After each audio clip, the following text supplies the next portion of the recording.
This is a crazy story that I had to get off my stomach. I mean, my chest. My hard rock chest.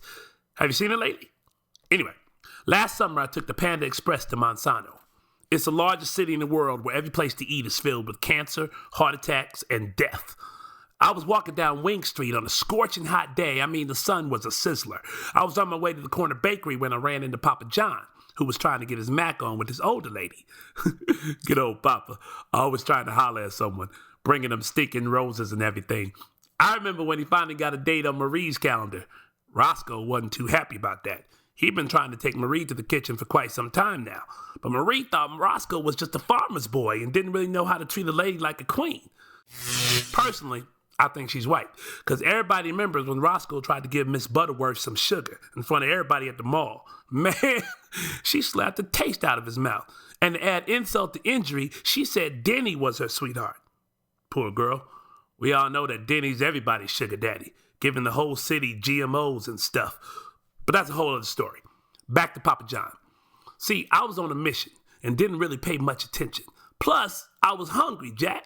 I didn't have time to dip into what he was saying. I was kind of like in and out of his conversation. I thought, thank God it's Friday, because I had money in my pocket after picking Baja fresh tomatoes from the Olive Garden. But something that Papa said made me yell, "Wait a schnitzel!"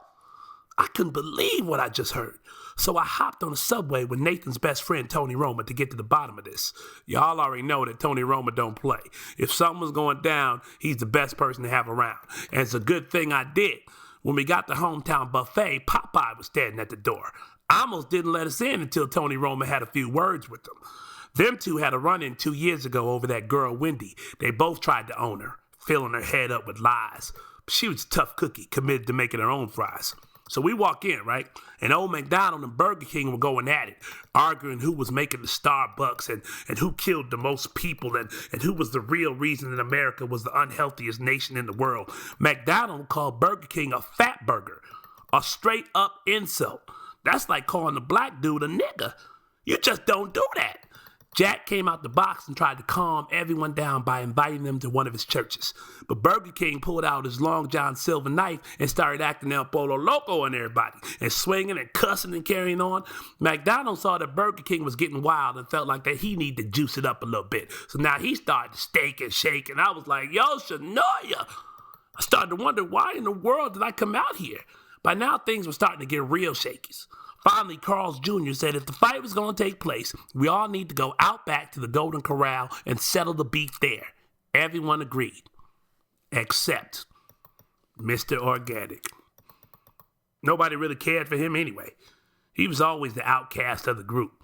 He was like the pastor that was always trying to talk about God.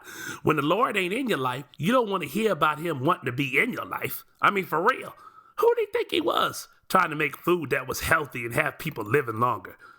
Mr. Organic was raw, though. He didn't care what they thought about him. You know what I mean?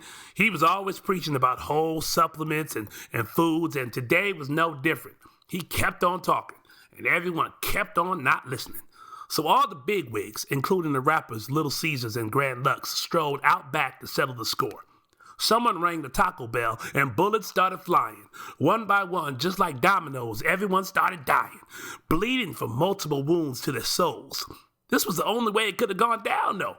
Trying to be the top killer, they tried to kill each other to remain at the top, and no one lasted.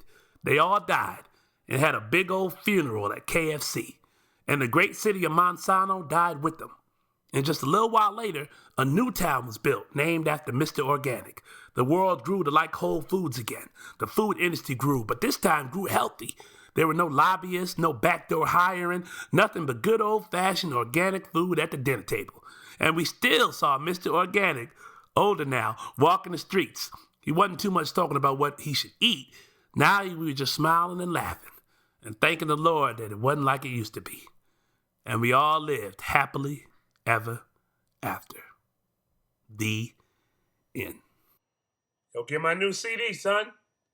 It's only $5.